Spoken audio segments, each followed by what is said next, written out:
I'm really happy. ஏன்னா ராயன் பார்த்ததுக்கப்புறம் தனுஷ் பிரதரோட ஒரு டைரக்ஷனில் பண்ணணும் அப்படின்னு நான் யோசித்தேன். நிறைய டேரக்டர்ஸ் இருந்தாங்க முன்னாடி, பட் அதை பார்த்த உடனே தனுஷ் பிரதரோட பண்ணணும்னு நினச்சேன். காட்ஸ் பிளெஸிங் இட்லி கடையில் I am working with him. I'm really grateful and wonderful human being and wonderful director.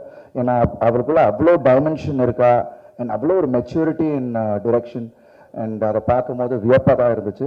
And I'm sure இந்த படம் நிச்சயமாக வேற ஒரு மார்க்கை கிரியேட் பண்ணும் அப்படின்ற ஒரு நம்பிக்கை எனக்கு இருக்குது. Because I'm sure GV Prakash brother, you and Dhanush brother have a wonderful chemistry. And ஒவ்வொரு பாடல்களும் உங்களுக்கு வந்து ஹிட் ஆகிட்டு இருக்கு. அண்ட் கோல்டன் ஸ்பாரோ ரிலீஸ் ஆன உடனே இட் வாஸ் ஆன் லூப் நான் கேட்டுட்டு இருந்தேன்.